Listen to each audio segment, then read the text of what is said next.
taxes, keeping my books straight, running a profit and loss statement, it all gets so confusing. I used to spend more time trying to worry about my taxes and if I'm doing them right than I actually did working on my business. I needed a solution. That is when I found Core Financial. Core is a team of tax professionals that actually care about real relationships with their clients. From the moment I hired Core, I was able to trust that I will be fully taken care of.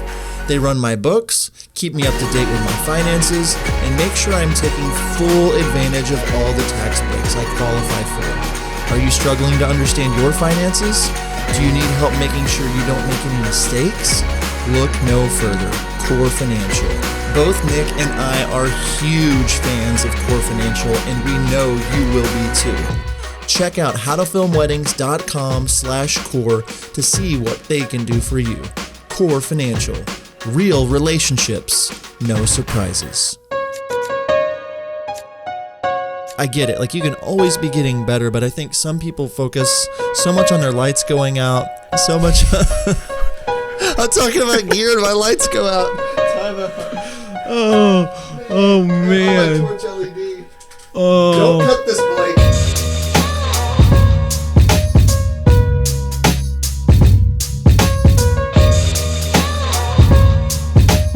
Hello and welcome to the How to Film Weddings podcast. My name is Nick Miller and I am joined by my best good buddy, Mr. John Bunn. John, how are you doing today? Nick, I'm doing incredibly well. The birds are chirping, the trees are blooming, spring is here. I'm in a very good mood because after this, I'm just going to go spend the rest of my day outside. It's perfect here. But it is spring, which, you know, kind of brings one thing that a lot of us dread. I remember for years and years dreading tax season. It is almost here. If you're in the States, you know what I'm talking about. It's where you try to put all of your receipts together for the whole year and look back at what you did and say, uh-oh, I'm going to owe a lot of money, or, oh, I am going to get some money back. So many of us don't run our businesses correctly, and if you need help, I just want to throw it out there. Core Financial is the place for you. howtofilmweddings.com/core. They did everything for me in 2019, gave me monthly updates. They kept my books straight, and that makes it really, really easy for me to push a button and know what my taxes are going to be this year, how much I'm going to owe, all of that good stuff. So I'm not stressing one bit. So I was able to enjoy my time today with a really special guest, which I'll let you talk about. Yeah, today on the podcast, we had the one and only Tyler Blair of Happy Camper Films. You may know of them. They were the winners of Love Story TV's Wedding Film of the Year a couple of years ago. They live very on brand for their name. They're Happy Camper Films, and they actually live in an RV year round, drive around the country, travel all over the place. Anyway, so we spent some time talking to Tyler. His wife, Allison, shoots with him, but she didn't want to come on the podcast, which is totally fine. So Tyler, we spent about an hour talking to him about, the happy camper life, living in an RV, the travel that he does. And also we spent some time talking about branding and kind of figuring out what works for you and living out that brand and making it very personal. I'm really excited about today's podcast, so let's just jump in. Let's do it. Okay, well, today we are joined by Tyler Blair of Happy Camper Films. Tyler, how are you doing today? Pretty good. How are you guys doing? We're doing really good today. Good. So, thank you so much for taking the time and joining us today. Why don't you just share a little bit about yourself and who you are for maybe some listeners that don't know about Happy Camper Films? Sure. Yeah, so I shoot weddings alongside my wife, Allison, who's not here today. I think this is a little bit more of my thing to do, to talk on a podcast anyways. But Allison and I have been shooting weddings together for about 7 years now. We started off while we were in college. I feel like how a lot of people started. We had friends getting married, and I had always played around with cameras and stuff. So people would come to me and say, "Hey, you've got a camera, come film our wedding." And it kind of just turned into a fun hobby at first, and then kind of grew into a business. And both of us went to college for totally unrelated things, got our degrees and everything, but went right into weddings right out of college. And going on 7 years now, and trying to just keep it going. We've enjoyed every year of it so far.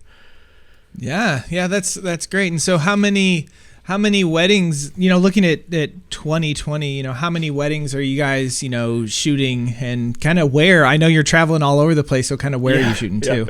Yeah, so we generally end up with about 23 to 25 per year has been pretty consistent for us. We've had a few lower and a few higher. 2020, I think we're looking at 24 right now.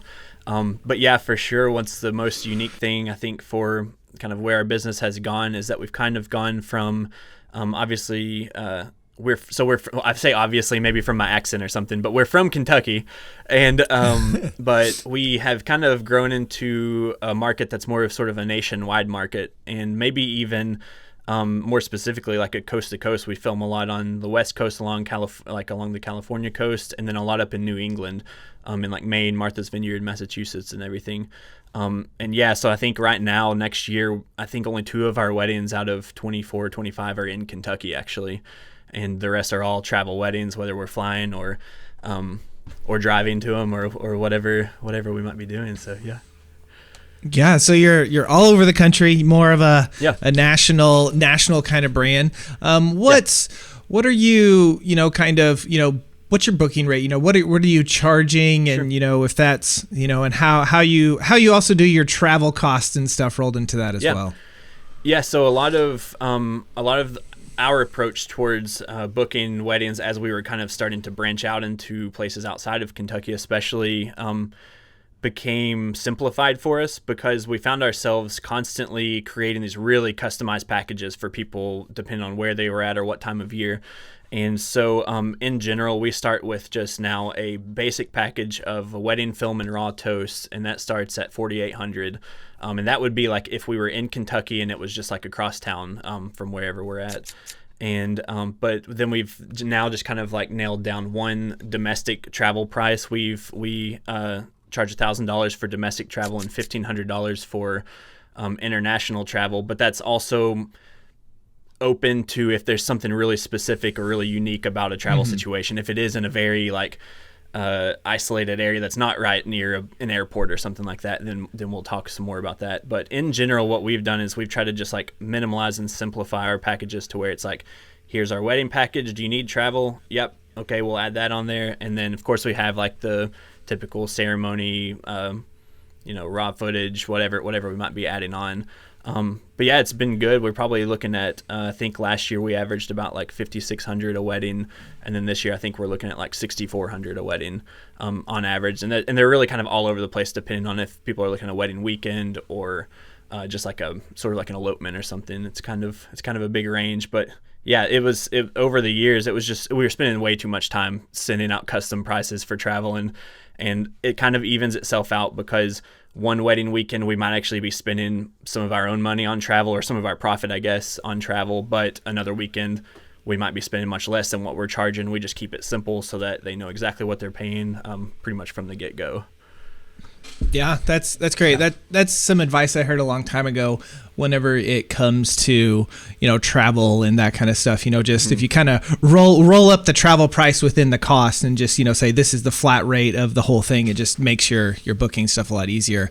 So one thing that you've said a couple times in talking about specifically travel and that kind of stuff is, the simplifying everything and just kind of, when that was for sending out quotes, but, it seems that you've kind of adapted that lifestyle, not just when it comes to contracts. So, I want you to, for the listeners that don't know, I want you to maybe explain, the name of your business, and then, what that has kind of, led into, and where you're living, and, all of that kind of stuff.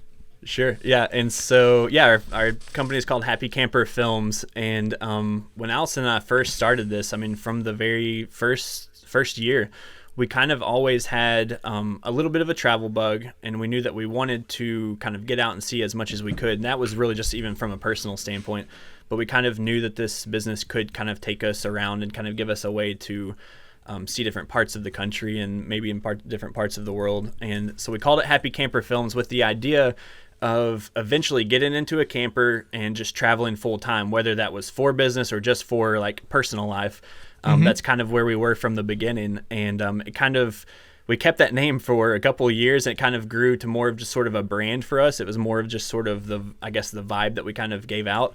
But then about 2 years ago, we ended up kind of selling everything that we owned, and we bought an RV and gutted it completely empty on the inside, and then kind of rebuilt it into more of like a sort of like a cozy house on the inside. And now, yeah, we live on the road full time. We travel full time for our work. It's simplify is definitely a word that has become part of our life, because you don't have space for anything that you don't need. So, I think it probably is kind of connected between the idea of sort of simplifying our life, and I always hesitate to say minimalize, but because I feel like we do still have a lot of extra stuff wherever we do, but it's, if we need it, then we'll keep it. If we don't, then we get rid of it. It's kind of the same way, I think, with our company and with our bookings and everything, is kind of like whatever we can do to expedite packaging, expedite emails. We're trying to just keep our work and our life as simple as possible. So you live in a RV camper. I think it'd be cool if you send us some pictures, and Blake could put them on the YouTube video, so we can see them, see a couple of photos of your living space. I know you showed us a little bit before we hit record, but I think that's really cool and definitely on brand, of course. And I want to, in a little bit, chat more about your branding and everything you're doing there. I want to rewind back a little bit. You said you got going about 7 years ago with your wife, and that you guys were just finishing school. Did you always know we're going to travel a lot, or did that kind of come, when did that, how did you start getting weddings that weren't necessarily in Kentucky? Yeah. And then when did that start really snowballing? Yeah, so I think there was always this element of we would love to travel for weddings. I think it's even when everyone starts out, it's kind of just this, if anything, like a back burner goal on your business is, I'd love to travel and get and film in different cities and different states. And for us, it was kind of the same. It was kind of like, obviously we're going to shoot a lot of Kentucky weddings, but how fun would it be to, we always say, get paid to go to New York or go to California or somewhere. I mean, that's kind of how it all starts off always. Mm-hmm. And what we kind of found was, as we were traveling for weddings more and more, once we did start to get a few, which I kind of have a lot of thoughts on too, because a lot of the way that we started off traveling was kind of doing portfolio pieces. We would have somebody come to us that maybe found us on Instagram or something, and we would do whatever we could to make it work so that we could get there and film their wedding. And it kind of seemed to grow exponentially a little bit. We'd do a wedding in Maine, and then we'd get 2 more Maine requests, or we'd do a wedding in California and we get 2 more California requests. And then it just kind of snowballed from there.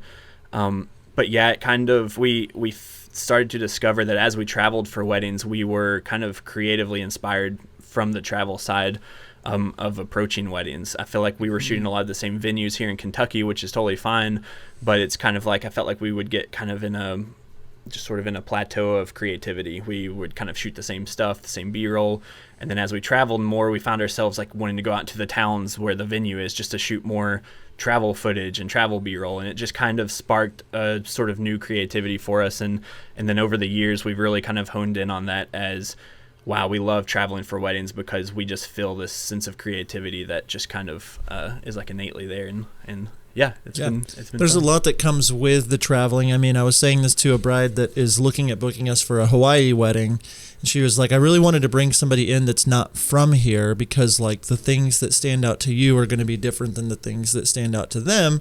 Yeah. Whenever I get to Hawaii, it's like, oh wow, this is different than Oklahoma. This is, and you are on all the destinations that I've done, it's like I want to go into the city and I want to film just people interacting and get the noises and the sounds, and just, oh, those church bells sound different here than they do somewhere else, or I hear dogs barking in the back, or whatever it is that's just different. That's and that does add an incredible layer of creativity to your films. And I mean, I've been victim of same ballroom wedding again and again and again. And although I love those and love the ones that are a mile from my house and getting to sleep in my bed, there is this allure to a few times a year for me, just being like, man, I want to get out and explore the world, learn a new place, and see new things. So you guys are in your RV. Or do you do you technically live in Kentucky still? Do you travel around with the RV whenever you're going places, or how does that work? Yeah, so if you send us mail, it's going to come to Kentucky. So we still call Kentucky our home. We're still in Kentucky a lot throughout the year. whether it's while we are in an off season, like right now we're in Kentucky, or we try to travel a little bit each year, whether it's for like travel filmmaking work or just for ourselves. And we'll always bring it back here, and we'll leave our RV, which is essentially our house. We'll leave it at Allison's mom. She has a farm, and we've built like a pad with the hookups and everything. So if we're going to be gone for 2 weeks out of the country, we'll bring it here. And that way we know where it's at. It's hooked up, and someone can kind of keep an eye on it, as opposed to just at a campground somewhere. So cool. I want to be you so bad. And can you imagine, Nick, that life? It's like no worries. We're just gonna drive our home over here. Yeah. I didn't mean to interrupt you. It is, and it's funny because I do think a lot of people, even some planners and photographers or brides that we've talked with, have been like, "Do we need to have enough space for you to park your RV here at the venue?" And we're like, no, don't worry. We're not gonna like roll up in the full RV and everything. We pull a car, so we'll be able to drive up. But the thing with it is, we do approach it as we're not traveling like with our weddings. We're flying for just as many weddings as we ever did. Yeah. Our approach to it was we just kind of wanted to live where we wanted to live, and if we have to fly out for a wedding, then we'll fly out for a wedding. But it was from when we started traveling for weddings, it's like we kept finding ourselves in a new city and be like, oh, I could live in San Francisco. Oh, I love Maine. I love South Carolina, wherever. And so we were kind of like, if this would work, that if we travel and maybe live in different areas for like a month or so at a time, we're kind of getting that little travel bug side out. And but we're still just like flying for weddings wherever.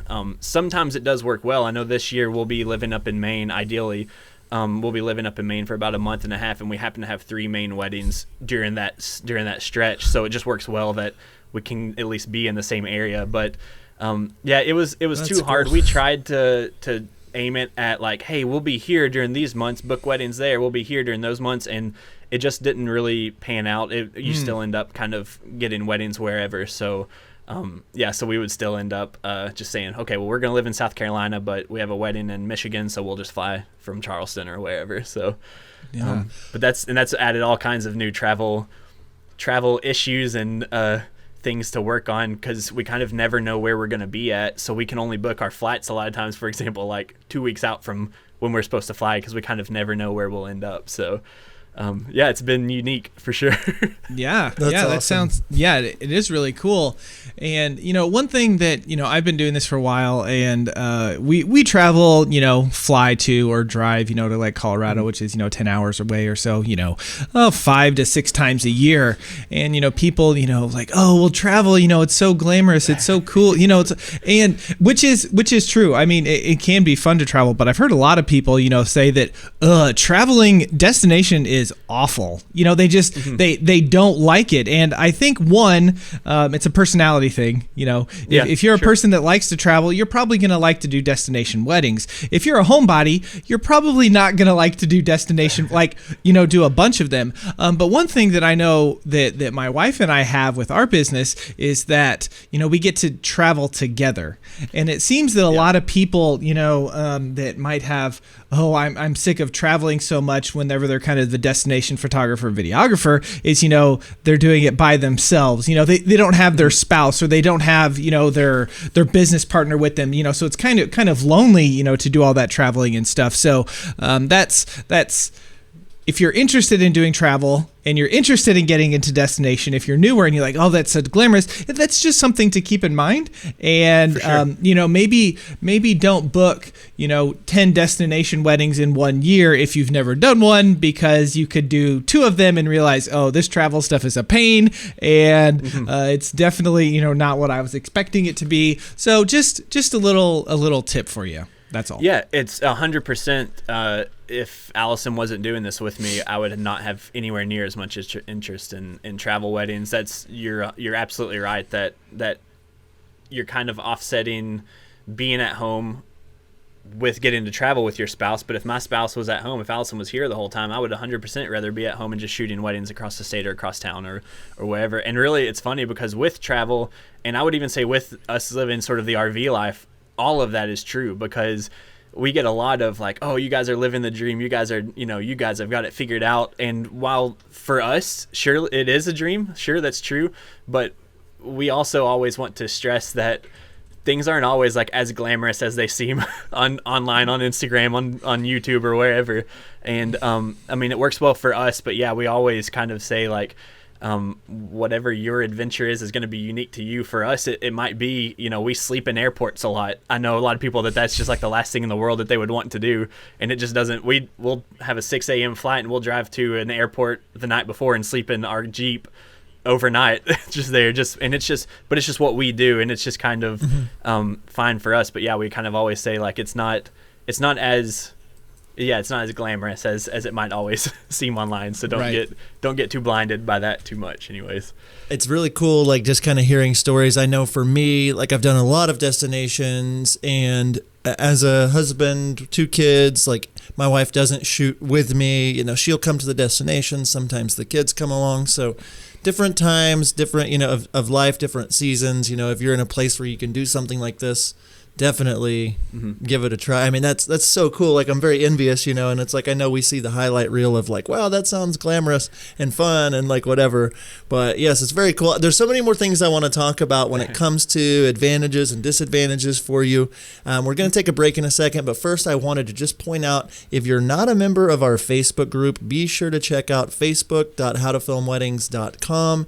6,000 plus members at the time of recording, and we are really excited about all the community that's happening in there. Be sure to check it out, and we'll be back right after this. So tell me, what CRM do you use?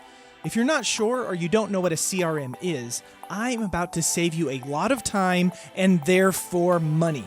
CRM stands for Customer Relationship Management. Basically, a CRM is an online service that helps you better serve your clients. HoneyBook is both mine and John's CRM of choice. We absolutely love it. HoneyBook allows us to do all of our correspondence, contracts, and payments all in one place. One of the features that I love is the automated workflow. We all have emails that we send out to all of our clients, right? At 6 months, 3 months, 1 month, the week of. All of us do it. Automated workflows make it so that those emails can go out automatically. Since I don't have to take time to, 1, remember to send them out, and 2, to write them, I save time and make more money by working more efficiently. Are you interested in saving time on the business side of things? Go to howtofilmweddings.com/honeybook for a free 1-week trial.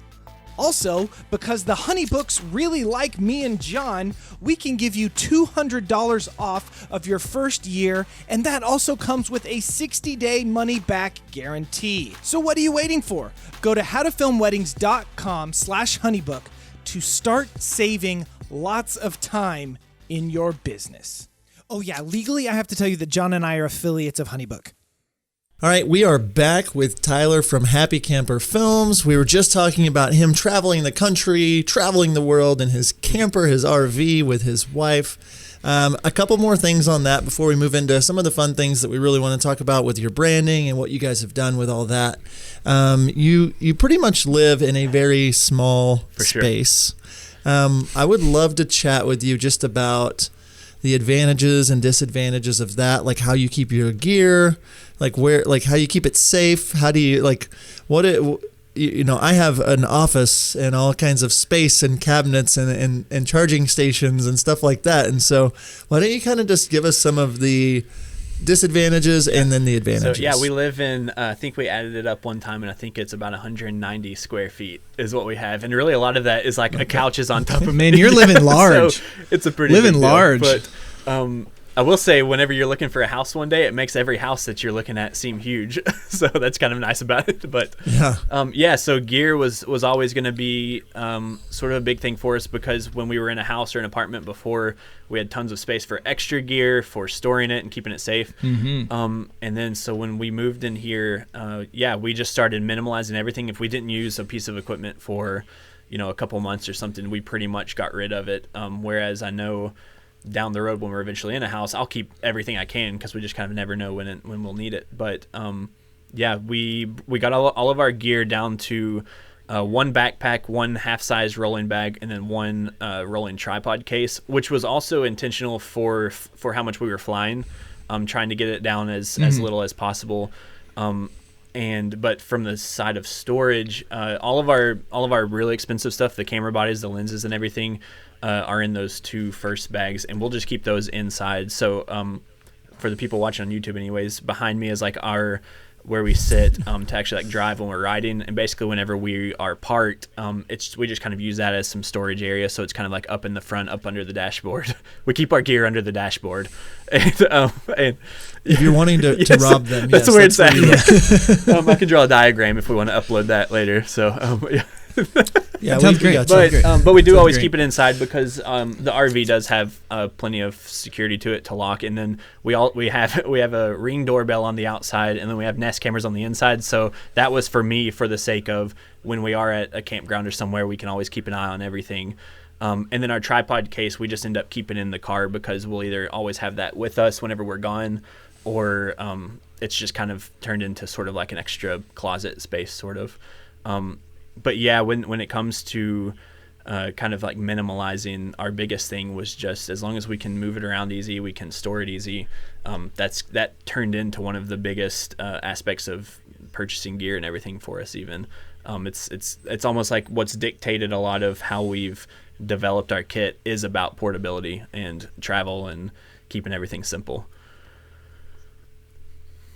Yeah. So it sounds like that whenever over the last, almost 100 episodes, and we talk to people that have been, filming for, 5+ years, it seems that everyone says, I'm trying to minimalize my kit. I'm trying to take less and less stuff. At first you want to buy everything and you want to bring everything, and then you realize that it's a pain to do that. And so were you kind of already on that journey of kind of stripping your kit down, and then you decided to move into an RV, or did you, decide to move into an RV and you're like, okay, so we need to get rid of half of this stuff? So because we started traveling probably a lot for weddings, probably 3 or 4 years ago is when we really started kind of branching out more than just a handful of weddings a year. And I was working a full-time job literally up until last March, actually. But as we were starting to travel for that stuff more and working full-time, there was already this feeling of basically I would leave work and we'd go straight to an airport a lot of times for like a week, for over a weekend. And what I was trying to do then was already trying to figure out what's the smallest amount of gear that I can just keep in the car with me at work while we're about to go to the airport right after or something. And it slowly, we just started selling stuff that we weren't using or that was just too heavy. I made the hardest decision ever just a couple days ago.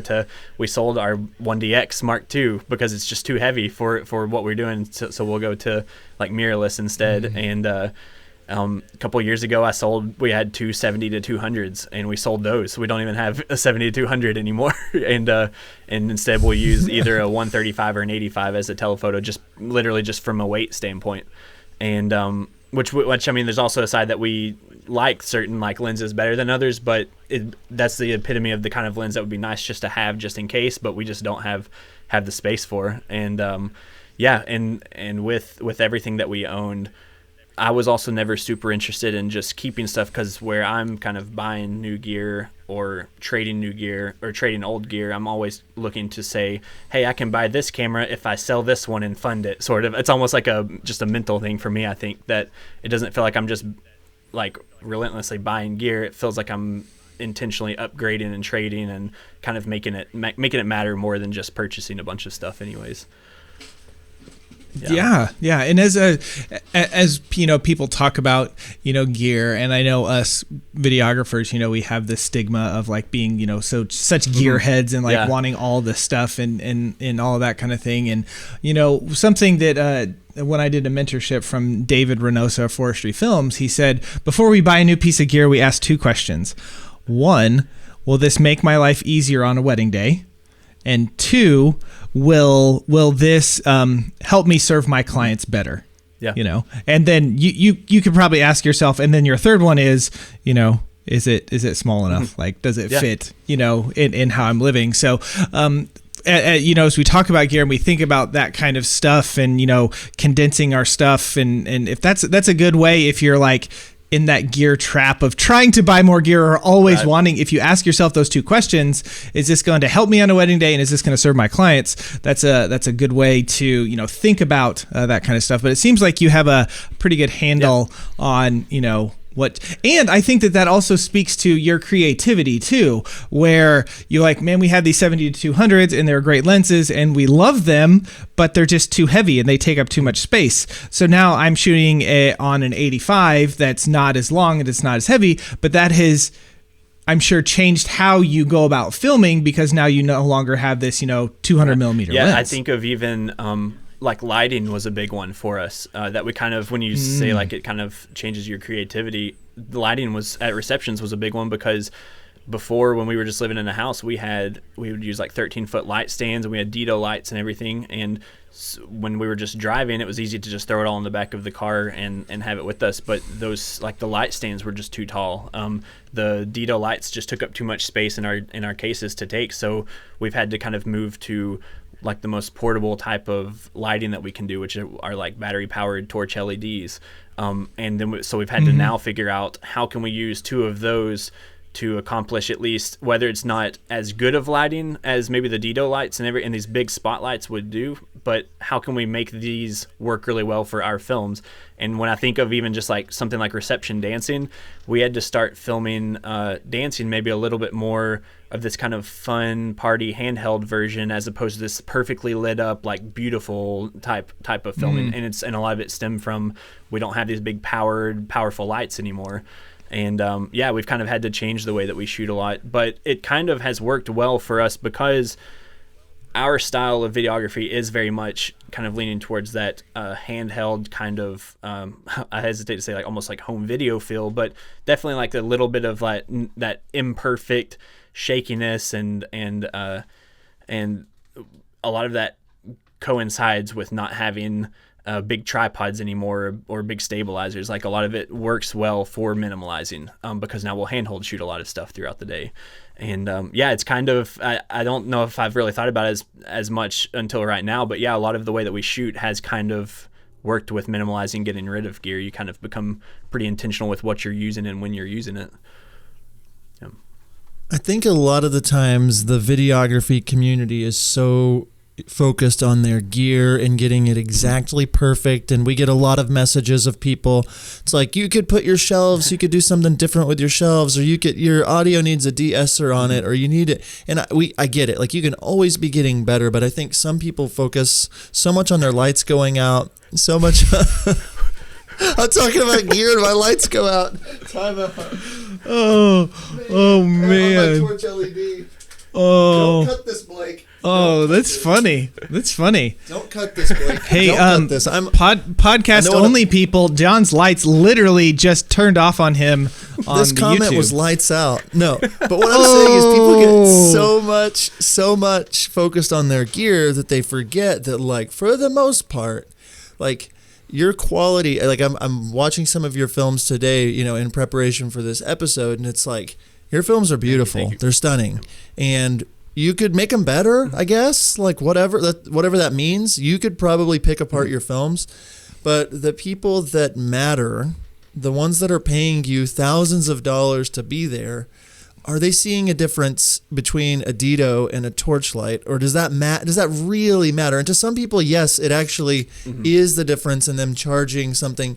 But like, I guess it would just be kind of throwing it out there to the listeners that you don't just have to get the Dito or the Practilite or whatever new camera just because that's what people are talking about in the groups. Like Nick and I, as of the recording of this, are still on C100 Mark IIs for our weddings, which are a 5, 6, 7-year-old camera shooting 1080p and still booking five-figure weddings, close to five-figure weddings because of so many more things. And so, like, if you're out there and you're thinking, oh, I need all of this stuff, listen to Tyler and say, like, he's able to charge a ton, travel the world and create these beautiful films without these huge powered lights and without a 70 to 200. Like, what? It's funny like, because now how? I haven't missed it for like, whenever I pick one up now, I'm just like, wow, now I remember why I don't have one of these anymore. But yeah, I mean, it's unique to us, and kind of what you're saying with gear is how we feel how Allison and I feel with a lot of sort of like the wedding film industry especially is kind of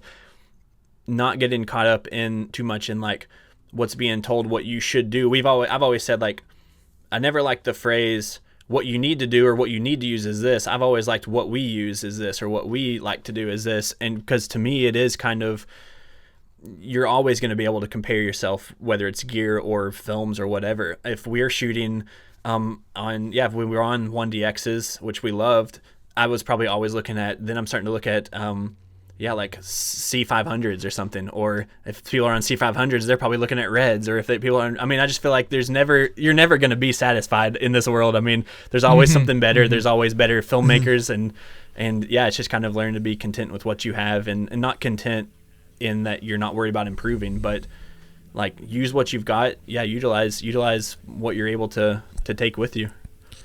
I think people think that like you're going to get to that next level when you purchase that thing, as opposed to improving something internally and about the way that you view your brand and the way that you market yourself and the way that you treat people while you're at at the weddings. And like so many people, I get messages a lot because people are like, you're charging this much.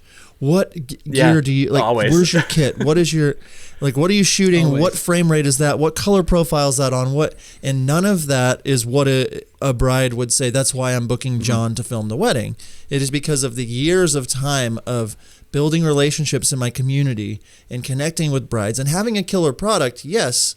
But it's way more about the branding that I've done and the things that I've done to set myself up as one of the leaders when it comes to wedding cinematography in my area. And so I want to hear from you kind of some of the things that you're thinking about, that you're doing when it comes to setting yourself up for the right clients. Kind of transitioning into what is it that you're thinking about when running your business? Yeah, so brand? with our films, and this is going to be a stylistic thing for us, we like this feeling of a little bit of like imperfection in films. So whether that's a little bit of that handheld shakiness, whether it's if it's something during preps where the girls are all laughing together, it's not like this perfectly shot moment, but that moment itself is super important to the day. We're always looking for these very real things happening throughout the day, and with that, what we're aimed at with couples are people that are interested in let us just have our day. We'll have fun. We're going to be relaxed. We're not going to be stressed, because we know that these like real moments throughout the day are like what we're interested in. We even kind of say like we love the nostalgic side of wedding films, that it's people getting to go back and be right back in these moments that they felt throughout the day. And with that, a lot of our couples that we're going for are ones that, if it's rainy, they're not getting stressed out. If we're in a really pretty outdoor area, they like to kind of go out and walk through mud or whatever they have to do. And obviously like you can narrow it down as best as you can, and every once in a while we'll still have maybe not the most ideal couple, but then we're still working with them in the best way that we can in our style.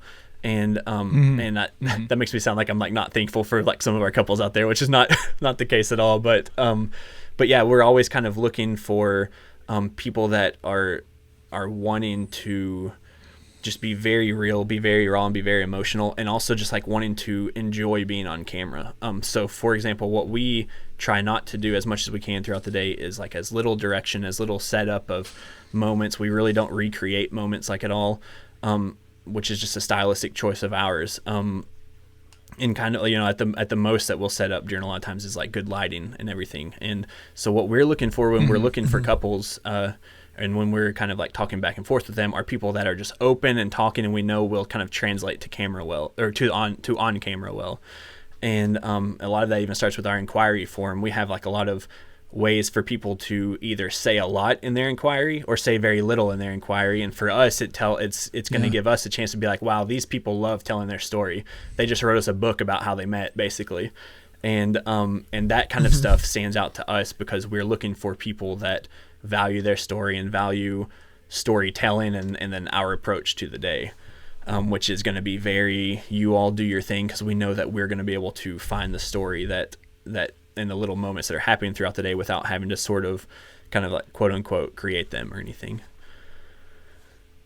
Yeah, I like that point that you made about, some stylistic choices that you have made about, maybe some like shaky footage, or, you have decided that the moment is more important than the right light or the right camera movement or everything being stable or something like that. And I think that is something that we as a filmmaking community, like that's a personal choice. And just because you're doing it that way doesn't mean that you are wrong in doing it that way. Like our style, Wild Oak Films, is way more handholdy, like you guys are, way more, not perfect, like that kind of stuff. And I get, comments, and people are like, man, this is beautiful, but you had some of those shots in there that were just, kind of shaky and I was like, yeah, I filmed it that way on purpose. Like I wasn't trying to make it, something like super perfect. And so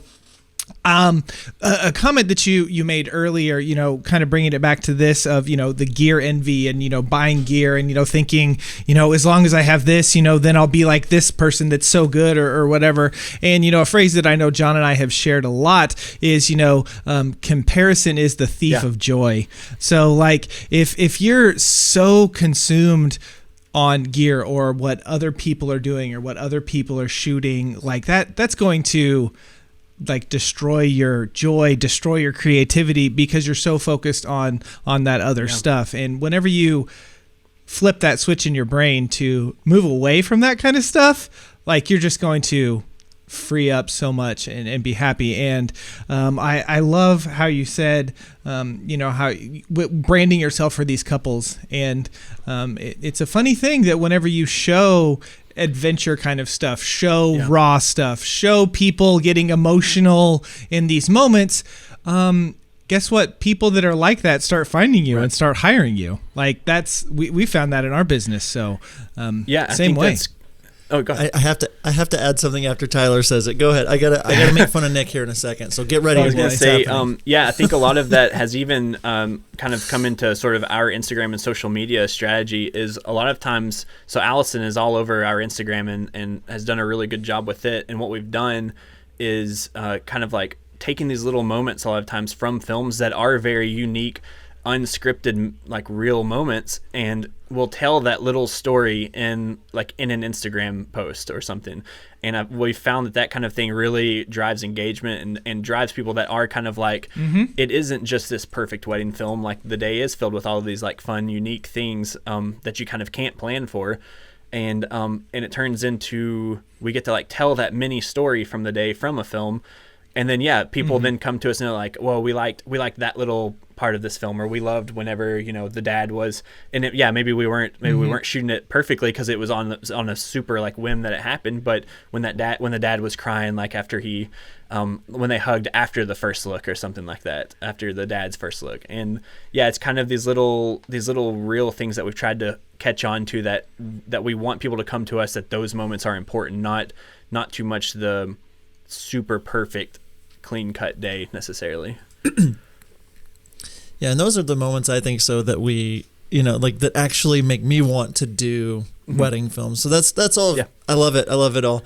I wanted to make fun of Nick before I'm waiting for it. We moved to break, and I also want to talk about your Instagram strategy here in a sec, but Nick said comparison is the thief of joy, which is true, and he said he and I say it all the time. I just wanted to let the audience know that we did not coin that phrase. That would be Teddy Roosevelt that did that. Not saying making fun. It's kind of reminded me of The Office whenever Michael Scott, you miss 100% of the shots you don't take. Wayne Gretzky.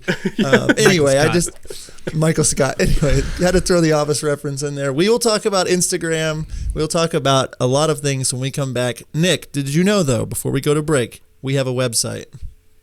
Yeah, I designed most of it. Oh, yeah. Well, if you haven't been to it, check it out, howtofilmweddings.com. We'll be right back. Do you remember that wedding from a month ago? Yeah, like that one that you needed to start editing yesterday? But you also need to prep today for your wedding tomorrow, and you're leaving for your first vacation in forever on Monday. So what do? It seems that the only creative part of your edits are the excuses you're going to have to give your clients. We have the solution, Wedditor. Wedditor is a team of top wedding editors, project managers, and account coordinators that help us wedding filmmakers edit. They match the right editors with your style so you can spend your time where it matters most, on your business. Nick and I both use Wedditor, and we don't know how we would run our companies without them. It takes a team to build an amazing business, and you shouldn't try to do it all on your own. Head over to howtofilmweddings.com/Wedditor to help you free up your time so that you can focus on growing your brand. Be sure to use promo code HTFW for $50 off your first project. Wedditor, more than freelance, more than outsourcing. We know the time suck that is searching for the perfect song for your wedding film. MusicBed has spent years collaborating with artists, bands, and composers to make it easier than ever for anyone to find the right song for their video. With amazing artists like Chapters, Tony Anderson, and The Light, The Heat, MusicBed is the best place for wedding videographers to get licensed music. Their subscription service was a life changer for me, especially since all of their subscription music is pre-cleared for every social media platform: Facebook, Instagram, Love Stories TV, and my personal favorite, YouTube, all pre-cleared. And if you are interested in a free month of a MusicBed wedding subscription, head over to howtofilmweddings.com/musicbed. When you sign up, use the promo code HTFW and you will get your first month for free. All right, we are back with Tyler, and we want to start with the question of the day presented by Wedditor: more than freelance, more than outsourcing. Tyler, what role does branding play in your business? Yeah, it's huge. I think our name is so specific to what we do. Even before we were actually in the RV, it was already kind of conveying this feeling of the bride and the wedding days that we kind of wanted to go for, which is just this sort of not only outdoorsy, like happy camping or anything like that, but it is just sort of this kind of relaxed, fun. Obviously, outdoor weddings are fun to do, but what comes with that, with people choosing like outdoor venues and outdoor places that we're shooting, usually comes with the brides that are relaxed on the day and just have fun. And if stuff goes wrong, then they just roll with it or whatever. And I think kind of our name just conveys that, so whether it's subconsciously or whether it's through the things that we've shared alongside of it, because that's definitely something that even Allison and I like doing a lot, is just kind of being outside and traveling and sort of quote unquote adventuring, and yeah, it kind of has just kind of gone hand in hand with our name, with our brand. There's been several times over the years that we've wondered if we need to change our names, or our name to like something like Our Names or something, and it's a little bit of that side of because we see other people that get to use their name and we feel like it just kind of like elevates their brand with them personally. And when we've talked about it with people, they're like, no, you guys are the happy campers. Like, that's what we know. We go into a wedding day sometimes, and maybe our bride will introduce us and they'll be like, these are the happy campers. These are, whatever kind of goes along with it. And yeah, it's kind of just become like both us and our brand, but especially our personal side of it has become important, because we are wanting to have this really personal connection with people, and kind of how the brand has become our name without it being our names has been huge. Love it. And so like you earlier you're talking to about like your Instagram, the strategy you guys were having for that. I'd love to dive into that, because you guys have a pretty big following and they seem like a really loyal following. Yeah. What is your strategy when it comes to Instagram in 2020, or what you guys have been doing in the years leading up, like to reiterate your brand to your couples? Yeah.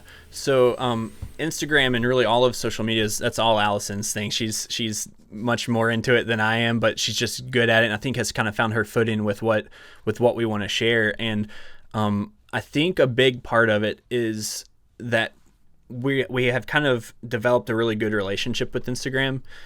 We've gotten into it to where we want to say we're using this to share stories, mini stories, obviously films, but also sharing ourselves and sharing things about us, especially since we're trying to have our brand be a lot more about, not about us, but like we want to represent our brand more and more. So we're sharing plenty of stuff about our life and what we're doing outside of weddings, to try to add more of a personal side. But I think one of our biggest approaches with it is taking films, and when we finish a film, we'll share a little thing and say, hey, we have a new film up. This is about the couple. We'll talk about them some. But then we also like to go back to those wedding films and find these little mini stories throughout the day. What was unique about this first look? What was unique about that first dance? Like whatever there is that was pretty unique to someone's day, we like to bring back those clips and share about that. And what it does is I think it creates these engaging sort of like blog post type Instagram captions and Instagram posts to where people are encouraged to read it and engage with it. And I think it's become a little bit of, when we share it, people hopefully aren't just saying like, oh, it's just another wedding film. It's like maybe more of like, what are they sharing about that's so like unique about this moment that they're sharing. But the biggest thing as far as with strategy and posting and everything, it's funny because I think we don't really follow any sort of like really strict rules with, 2 or 3 times a week. We do it very much as, when we have something to say on there or to share, we'll share it. And then we don't stress out about it if we don't have anything for a couple days or something. I think something that's happened over the years as it's become more and more important to our brand is we've had moments where we really feel like we need to be doing more on there because it's so important to our bookings and our inquiries. But I feel like the more that we've developed a relationship with it where we're not stressed about not sharing and we are just enjoying using Instagram, it's just kind of like come back 180 in as far as like working well for us. It's kind of just I would even say it's similar to like our simplification of what we do is we're not going to stress out about it, but we're going to definitely use it when we have something to share on there for sure.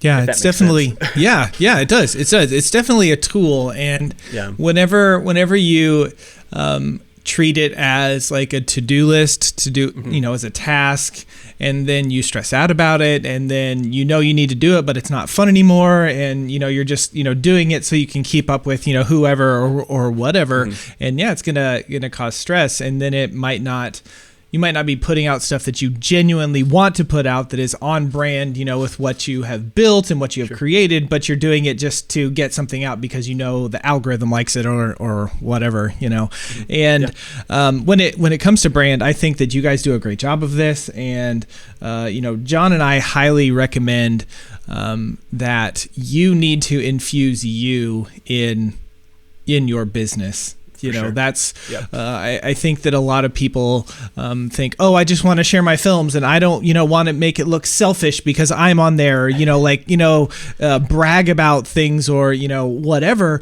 But by far, and I'm sure that you and Allison have experienced the same thing, the posts, the engagement all goes way up exponentially when it's stuff about you, right? When Jen and I post stuff about me and her, like, or our family, or like people comment, people like it, people share, but whenever it's a wedding film, it's like that section of people that were in the wedding film or were in the wedding really like it and engage with it, but like everyone else, they're not as engaged with it. So when it comes to your branding, people want to buy from people. People don't want to buy from a faceless corporation. So if you're listening to this and your Instagram picture is your logo, I highly recommend changing it to a photo of yourself. Do you guys have a logo or yourself right now? I'm pretty sure it's ourself. I'd have to go check. I'm going to sit here and nod. Yeah, it's ourselves. So highly recommend a photo of yourself. Infuse yourself into, your description. And this is not just for Instagram, but for Facebook, for YouTube, wherever you are, infuse you into that. And that will, John, I didn't see what John did. Perfect. I was putting their picture of themselves from their Instagram. It was totally up on us. the screen. Yeah. Okay, cool. So, infuse yourself into all of that. In that, I believe that will help you in the inquiry and booking process if people can see a face behind it and all of that. So I know that you shared a little bit of that you're going through kind of a, I don't know if you want to call it a rebrand or a facelift or something like that. Do you want to touch on that process that you've been going through? Yeah, because that'll be coming up here pretty soon. I think we're kind of calling it a brand refresh because it's not really rebranding as much as just kind of updating our stuff and making it more what we're doing today and what we want to do in the future. And so we're actually switching to just Happy Campers as opposed to Happy Camper Films, and a lot of that is kind of with the idea of us being able to start expanding outside of just wedding work. We've been trying to travel a lot and do a lot of travel filmmaking and lifestyle filmmaking, and maybe even for ourselves, like just some sort of like personal content of whatever we kind of want to create, especially to try to like approach YouTube with like a fresh facelift. And but a lot of that is sort of linked to what we're talking about, which is that we're trying to make our company very much like you're working with us, not with, we never refer to something like here at Happy Camper Films, we do this. We're always saying, we do this. It's just us. And it is kind of to separate ourselves from it. And we've just become so associated as like the happy campers that it felt like a good time to sort of switch into it. And I think a lot of the way that we'll approach sort of our future branding and talking with couples or talking with even like different companies and stuff in the future is the idea that we're happy campers. It's Allison and Tyler. We are what you get, basically. I think so many times people like will get a logo design, and I've seen this with Nick since knowing him, which has been really interesting. When I met Nick, he was Nick Miller Films, and then he was changing to Wild Oak Films, and then like I know that he is doing more right now to do a brand refresh as well. And so like I've had the same logo for my company for like 7 years, and I'm like finally to this point where it's like I'm changing things. I've been saying it to Nick for a long time, but for me, if you're not like kind of refreshing your look, your brand, your feel once every year to 18 months, not necessarily like a complete overhaul, but like Nick is just updating things. If you're looking through your website and you're like, that doesn't sound like me anymore, and it's like you should read out loud what your website says. You should be thinking how it comes across instead of saying Tyler this, we this, and like what you're saying. But like the difference in that and like the branding that you bring to the table when people go to your website and whenever they go to your Instagram, whenever they meet you, it will determine how much people are actually charging for their services. And like it really does make a difference. I mean, whether or not you use different fonts or whether or not, and we talk about that a lot on here, but like to see so many people that as we're doing these podcasts, like, yes, I'm updating my brand, I'm refreshing it, and you do have to keep things fresh and you do have to keep things constant. What things are you doing like throughout the year? Are you guys getting like for your website in general, like when you're going to all these locations, are you hiring people to take your photos? Are you guys taking pictures? Like what kinds of things are you thinking about throughout the year to be for the rebranding or for updating the brand? Yes. So, because like I said, for sure, one of the aims with this rebranding is to work a little bit more into the travel world. And so as we've gone around to some different areas, we've gotten pretty good at the couple selfies that are on a tripod 100 feet away, and we sprint while we turn it on 10 seconds, a 10-second timer, and we sprint 100 yards away to take a photo of ourselves. We've gotten pretty good at those photos. But then, we're also often like taking advantage of, if we're traveling with people, we're gathering content of ourselves. And then in the meantime, we're also just shooting a lot of travel content for ourselves. And really, even when we talk about Instagram strategy, that's something that we've kind of been doing a little bit more lately that I feel like has done pretty well for us. Is we're trying to not only do weddings in our feed, we are starting to like very slowly kind of trickle in some travel footage and travel content and everything, and whether it is just like about us or about where we're at and everything. But as we're kind of going to different locations, we're usually pretty intentional about, one of our favorite sides of travel is photography or videography or whatever. So it's pretty common for us to like go out just with cameras and do what we can to gather as much as we can, whether it's each other or where we're at and everything. Yeah, I think that's great advice. Is you, the listener, thinking about your brand and what you want to communicate and what you want to say, just think of what you're doing and where you are, and take advantage of the situations that you're in. So, Tyler and Allison are traveling all over the country, and they want to shift to more of a, destination kind of stuff. So they're taking photos or taking video of that stuff. What is that thing, listener, in your business, in your life that you are doing that will help, share the brand, share the ideas that you want to communicate, so that you can share that with your audience, so that people can get to know you more, so that then they will reach out to you and you can get more bookings, right? Just being personal and sharing all of that information will definitely help you. So taking advantage of the situations that you've been in, like I know when Jen and I traveled to the Seattle area last year, we did a styled shoot with Becca Neblock, and who's a photographer friend of ours, and she took some photos of us, in front of this waterfall, it was really adventuring and outdoorsy, which is, kind of some of the vibe that we want to have for our business. So just taking advantages of those things, whenever they present themselves, is a great idea. So Tyler, we really appreciate you coming on. We're running kind of close on time here, but before we go, why don't you just share where people can find you, where people can follow along with your adventures and learn more about you guys? Yeah, so on Instagram, you can find us at Happy Camper Films. YouTube is youtube.com/Happy Camper Films. Happy Camper Films across the board, pretty much. And I say that with maybe as we do this brand refresh, it might turn into Happy Campers. But as of right now, that's where you can find us. And then Allison and I, even our personal Instagrams are Allison Goes Places and Tyler Goes Places. So it kind of works well with everything. But yeah, I mean, that's pretty much where you can get us. Okay, awesome. Well, Tyler, we thank you so much for taking the time, parking your RV and shutting it down for the day so that you could, spend some time with us. We appreciate it. And good luck this wedding season and with all your travels. Appreciate it. Thanks for talking, guys. Yeah, thanks, man. Well, Tyler, thank you so much for coming on the podcast today. We really appreciate you taking the time. If you're listening to this, we want you to head over to howtofilmweddings.com. There we have a digital template shop, all sorts of goodies that will help you in your business. One of the things we want to highlight today is our consultation guide.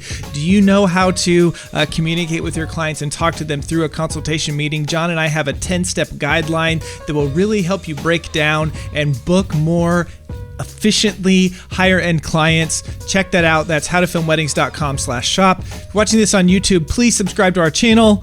Listen to this on your podcast. Rate and review us on your favorite podcatcher. And until next time, we'll see ya. See ya.